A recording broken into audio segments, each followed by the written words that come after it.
The Pittsburgh Steelers, our 2023 preview for the Pittsburgh Steelers.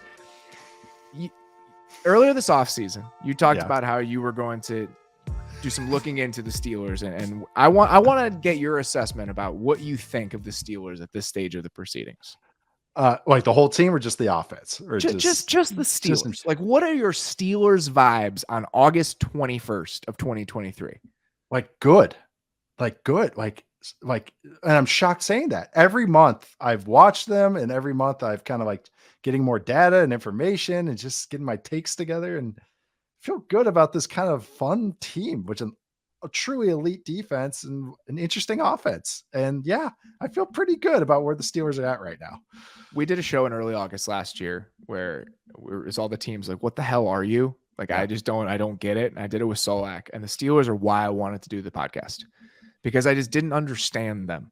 Mm-hmm. You have all these expensive veterans and this defense that should still be pretty good, and you pair with a rookie quarterback, and you got Matt Canada as the offensive coordinator, and the offensive line's not very good. So what is this team over the next 2-3 years? And then you come into this offseason and you're like, starting to see all right. I guess I get it. Yeah. Because a lot of these teams we've seen that get onto the rookie quarterback timeline, they use it to build the team around the rookie quarterback. They use the free agent capital, and they can have this sort of financial flexibility where you can add pieces. The Steelers didn't do that because they already had expensive pieces on the roster. But now it allows you, and they've done more in free agency than they had in years past. Each year there's been 1 or 2 signings. Salamalu is that this year. They've had more financial flexibility. But it isn't often that we see this version of the build where you have a rookie quarterback contract and then you have 3 guys making like $25 million or more a year with Watt and Hayward and Micah Fitzpatrick on these big contracts. And it works for them. So they have this kind of stable of elite players at some of these positions. They're on the rookie quarterback timeline. And now you hope we have a truly elite defense, like a top 5-ish unit. And then our offense comes along at the right pace with a quarterback who showed some flashes. Mm-hmm. And now we can be competitive. So a year ago, I had no idea what the plan was. And I shouldn't be surprised that they're just making me look like a fucking idiot based on what the last decade plus of Mike Tomlin has looked like. But that's where we are right now, where it's like, okay, it actually clicks into place. I actually do understand, I think, what this team is and wants to be. And the cosmic ballet goes on. Like, just the Steelers, man. They just turned this another winning season. Ho-hum. Rookie quarterback. Yeah, whatever. They were 7th in total team DVOA in the second half of last season. 7th. They were 4th on defense, and that was without Watt. He was playing at like 60% with one arm. That's so scary. It's just that, and now it's like, oh man, the feelings are better, and there's actually like even more juice that they've added, and more depth that they've added at certain spots. It's interesting. So let's dig into it. Let's talk about the offense. Biggest question that you have about the offense for the Steelers? Just the continued. So I talked about I wanted to do the study of the offense, and I kind of kept mentioning that like on a couple shows. And I did it, and I watched about 4 games at the second half of the year last year. And really, the biggest improvement they got, and this is so boring, and I wish I had something that was a little more exciting to this, was they really just tied their run game with what they were doing formationally and what they were doing with their pass game, and they communicated. Like I know that sounds so stupid, but really you could just see it on film, is that their run game got so much better last year, and their passing game got a little more calm as Pickett got a little more calm as he was getting more reps, is that they just communicated better. They stopped running into runs into loaded boxes where the math count just didn't work. And so it's just like soundness. So I'm just hoping that maybe that opens up a new level that they can take this offense. Where I get frustrated, and sometimes I make fun of Matt Canada stuff, is while the run game is creative, the formations can be creative, their use of motion and shifts can be creative. They are the team that gives the most jet sweeps in the NFL. Like, they actually hand the ball off more than anybody else. Yep. And they had a successful run game last year. They're 4th in success rate. The passing game is just so basic. So it's not as much of the Greg Roman issue, but there is some of that in kind of where it's just very vanilla. It's very static. It's extremely static. And that's what I was going to say. The difference between the run and the pass game is just there's such a disconnect there. And this is the stat right here that kind of shows it. The run game, they motioned on 61% of their plays, which is about a little bit better than league average. On pass plays, they only shifted in motion on 41%, which was bottom 5. So it was it's kind of a tell also. It's like, hey, we're set. Here comes the pass. Yeah. And they run this kind of same formations. Even the concepts they use are very day one install. And I would say, oh, that's just because of the quarterback, but they've done that with other quarterbacks that they've played as well. So that's kind of Matt Canada's passing game. That's how it was in college as well. So evolving the passing game and modernizing the concepts and taking a next step is what I want to see with this offense. But they do some interesting things and they got some good players. They had no explosives last year. Even if they were efficient in areas on offense, they had no explosives. So you mentioned their fourth in rushing success rate. They were 31st in explosive play rate as a team. 31st. The only team that was worse than them was the Bucs last season. And you know the state of the Bucs offense by the end of last year. So one of the elements of that, I had a good conversation with Kenny Pickett when I was there, and we're talking about kind of next steps within the offense. And he talked about them actively searching out ways to find more yak opportunities and more dynamic gains in the passing game. They were dead last in yak per completion in the NFL last season. Dead last. And you can feel that when that static element of the offense. That's why they signed Allen Robinson. I think it's more. I know. Can we have plays where we're getting Deontay Johnson on the move a little bit? Those sorts of considerations, because there a lot of comebacks, a lot of just like static pass concepts where the guys are catching the ball, coming back to the quarterback, and that's really it. And curls, goes, curls, and stops. I mean that's what the passing game for the most part was, and I think they understand that. So I think that is one thing that's worthwhile and worth looking at. The other thing, two other elements within the offense. The first one, talking about the quarterback. You mentioned you went back and watched 4 games. I went back and watched a couple games before I visited them. I had way more fun watching Kenny Pickett than I expected to. He has like a play style to him that I find entertaining because he's trying to make every play out there to his detriment. Yeah. And that becomes the concern. This to me was the most telling stat. Among players with at least 200 attempts last year, here are the quarterbacks with a better EPA per dropback on throws of less than 2.5 seconds than Kenny Pickett. So quick throws. Okay. Here are the quarterbacks who were better on an EPA level last year than him. Jimmy G, Niners. Of course. Yeah. Patrick Mahomes. Yeah. Tua, Jared Goff, and Jalen Hurts. Okay. So the best passing games in the league. So when he threw the ball on time within the structure of the offense, the only guys that were better were the best passing games in the league. Here is the list of quarterbacks with a worse EPA per play on throws of longer than 2.5 seconds. Taylor Heineke, Andy Dalton, Baker Mayfield, Zach Wilson, and Matt Ryan. The worst passing offenses in the league. Sounds about right. So when he was playing within the structure and just playing on time, the Steelers offense was one of the most efficient passing games in football. When he was running around trying to make shit happen, they were one of the worst passing games in football. That's kind of, that's his play style right there. My comparison him coming out of college was like a rich man's Tyler Heineke. Like I understand that, but watching him, that guy's got a hose, dude. He's got better. You can really throw it. Better, I would say my rewatch is better athlete than I gave him credit for coming out. I think I said above average coming out. He's a good athlete, and he gets to the corner. Like he plays to his testing time. I think he was a 4.6 and change guy. He plays to that, but he can get to the corner. He can outrun guys when he is scrambling or broken plays, which happens a lot with him. But that's the thing. I'm glad you brought up the stat, is that he can kind of try to make way too much happen or just throw balls into harm's way. His first ever experience where I think he ended up throwing 3 touchdowns. He should have thrown like 5 picks that game too, or I'm sure I might be misremembering it a little bit, but there's a lot of plays where he's trying too much. That's why sometimes it helps him why he looked good in 2-minute situations, because that's what 2-minute really kind of becomes. And I think that's doing a lot of work in people's heads, but it's kind of fun because it does sound like he's aware of that. And like he knows what he has to work on, that's the good things you want to hear. And also some of the blemishes that he had maybe out of college, I'm not as worried about, the small hands, which was the huge talking point with him. That never showed up once. And he, so it's like, okay, that's already out the window. So there's more to him, but he's chaotic. He's a very chaotic quarterback. So hopefully he just calms it down a little bit. And I had a good time watching the chaos. I had more fun watching him than I expected to. He's fun. And I asked him, I said, biggest thing that you feel like you had to work on this offseason. It was essentially just footwork and timing within the pocket. It just getting the ball out on time, pocket management, pocket feel, all takes a lot of extra steps. Yep. So just a lot of the work that they did is concepts within their offense that he was working on with his own That's personal great. coaches, and just timing up footwork within those concepts. Just to be making sure I want to be playing on time within structure more often and not be pulling the ripcord immediately at the first glance of something going wrong. So I think he's very aware of that. Your first end of your stat, talking about getting the ball out quickly, when Pickett was able to predetermine and know where to throw, he was good. And that speaks to your stat. It's like when he knows where you're running in coverage, but what did defense start doing? We're going to start moving it on you a little bit. They played a lot of cover 2 against them. They played a lot of shell coverages against them because he couldn't read it out. And that was something that defenses started gaming in the second half that I watched against that offense. Was Canada has a lot of like single high, 2 high checks.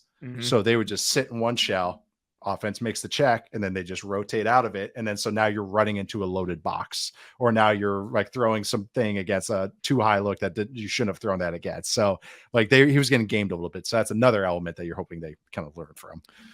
Hopefully, with another year in the system with the quarterback, they can try some more stuff in the passing game. The scheme itself can evolve. The personnel around the quarterback, I think you feel pretty good about. Like the 2 receivers, Deontay Johnson's a nice player. George Pickens, hopefully, can take a step forward. Allen Robinson, at this stage of his career, is it's whatever, not that exciting. But as a slot, I think it's the best use of him. Yes, and now he's the 4th pass catcher in this offense because Pat Freiermuth is a nice player. The tight end combinations that they have, where Darnell Washington is that blocking tight end now, they can do a lot of different stuff out of 12 personnel.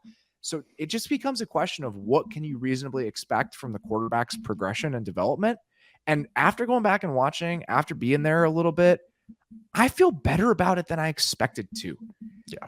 So if you feel good about the rest of the offensive personnel, you feel good about the quarterback's development, and you feel good about the defense potentially, this team has a chance to be very relevant in the AFC playoff picture. Yes, they do. It shouldn't surprise anyone. Like it shouldn't be just like, oh, it's a sneaky good team. It's a firmly good team. Like I'll even straight up just say that. It's all 4 teams we talked about in this division. It's going to be a bloodbath, man. It really is. It's going to be awesome. I hope they all stay healthy. I just want to see these games. Like it's just going to be so much fun. And man, just the offensive line has some depth. Like even their first round pick that they started, Broderick Jones, is even starting right now at this point. I think he will at some point. At some point during the season, he will start. That was when they picked him. That was with them. That move in mind is that he eventually would become a starter. He was going to need a moment. That was even my assessment as a prospect. Was I thought he would take him. I almost said he could benefit from a redshirt year, but he has tools. He was a toolsy guy. He's good though.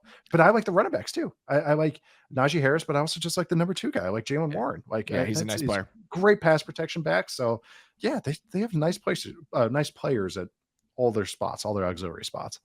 I think they have the best guard depth in the league. Yeah, out of nowhere, right? They signed Salomao in free agency. Kevin Dotson, who started for them for years, is now a backup. Yeah. Nate Herbig, who is Nick Herbig. They got both Herbigs. Nate Herbig is a backup interior player. Mistake already. This morning, I tweeted a Nick Herbig highlight. And I called him Nate Herbig, and I was like, man, I forgot his name was Nate. And it was like mixed up 2 guys. Yeah, they have 4 like starting caliber guards on their team, and there are teams in the NFL that don't have 2 starting caliber guards. That's a good thing.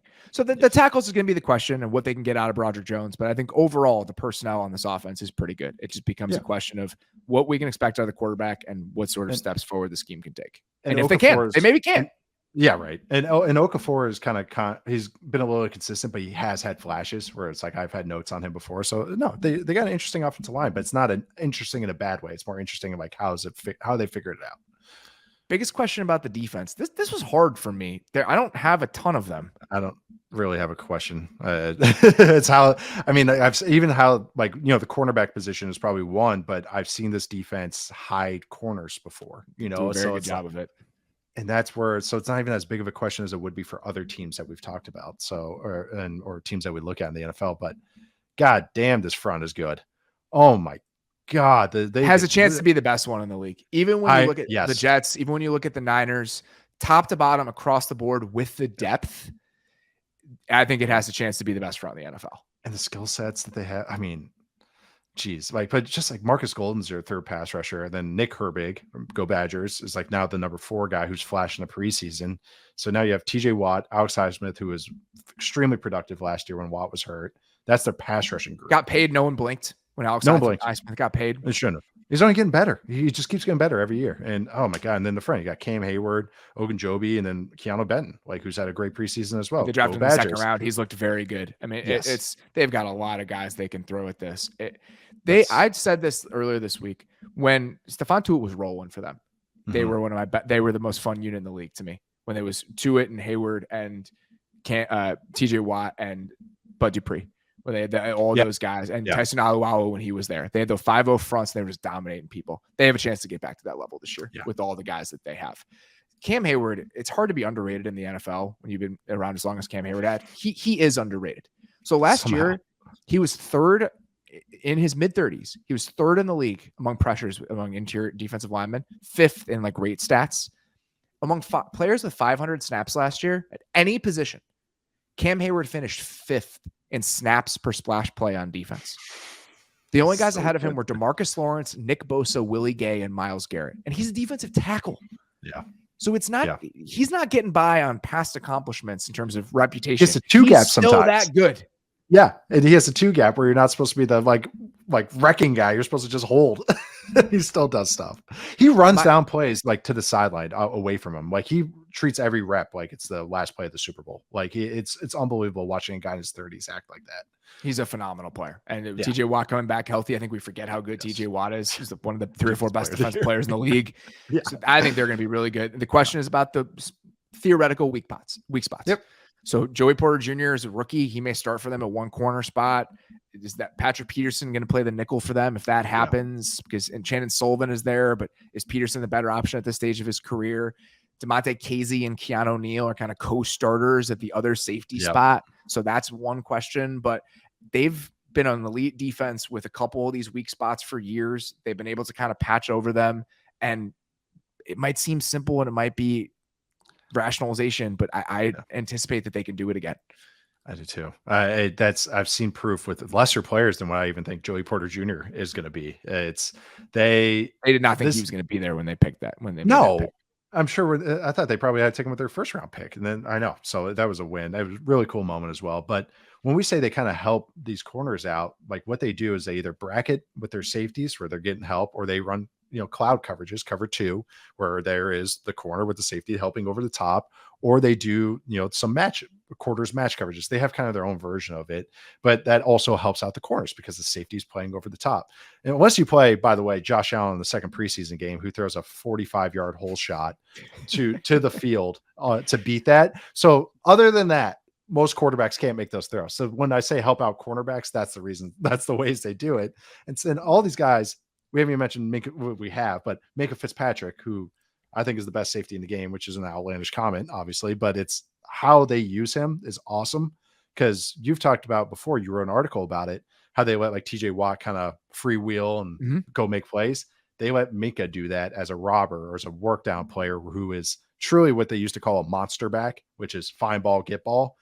It's really awesome watching Minkah play. He's one of the best football players, period, in the NFL, because it's just his mind for the game and his awareness. And I love watching him. I watched him in the second preseason game. I'm just, God, you're so much fun. How they use him, they just weaponize him, and he can use that all the time, every play. So shout out Minkah Fitzpatrick. X factor for the 2023 Steelers. Who you got? Kenny Pickett and Matt Canada. I know I keep talking about these. That's the correct answer. I know I can't keep mentioning quarterbacks and play callers, but it's like I have to. It's huge. His development is the biggest question, because I think they've put enough in place otherwise to be a really interesting team in the AFC. And again, I feel better about it today than I did last week. I really do. I do too. I just do. I think he showed some flashes I did not expect. He's got some physical tools that I think are a little bit underrated. And if he can just settle down a little bit and play within that offense, I don't think there's any reason that they can't be an above average group again. I wrote, if they finish 12th, that's a good year. 12th best offense. And with this defense, that they can make some real noise especially with the coaching staff they have. So that's a good goal. I have the retooled offensive line. Just if Broderick Jones ends up becoming a starter, like it's just one area where there are some questions. And I think you could probably throw the secondary guys and the safeties that we talked about as well. It's, and whoever it's the most theoretical of these spots that we talked about. So yes, very fair. Breakout candidate for the Steelers. I think we have the same guy. Yeah. Keanu Benton. And I haven't done a rookie yet for this. He's awesome. I said he should be a first round pick. And I was like, I'm trying not to like have my badge. I try to be very good about when I tout like Wisconsin guys. I don't want to be that guy that's like, oh, he went to my school, you know? But I was like, this is the best Wisconsin player I've watched the last few years. He's dominant. Like ever since he was a freshman. It's like, I don't know what I'm missing with this guy. He goes to the Senior Bowl. He rocks. Preseason, he rocks. It's like, yeah, I haven't done a rookie so far. So I'm going to use that on a Badger and Keanu Benton. I had the same. I mean, he just looked incredible. And I just love that skill set within this defense. Just like one more interior piece. Because obviously Stephon Tuitt at the end of his career, his brother was killed. He left the league early. But when they had that kind of playmaking aspect to their other interior player next to Cam Hayward, it just unlocked something within this defense. And I just feel like he has a chance to add that element that they just have. Ogunjobi's a fine player, but just that real difference maker next to Cam Hayward, I think really has a chance to kind of do something special within his group. A mauler next to the block of granite. Exactly. Exactly. Yeah. It's a complementary skill set thing. My light just went out, so that's a sign that we should wrap this up here. What is success for the 2023 Steelers? I just say making the playoffs. I think that would just be great with this team with the youth on offense. And I think making the playoffs would be a great goal. I think that's exactly right. It's a fun team. It really is a fun team. It really is. I did not anticipate being this excited about the Steelers when we did this. Me either. I did not anticipate that. And going back and looking at it, I am pretty excited about that.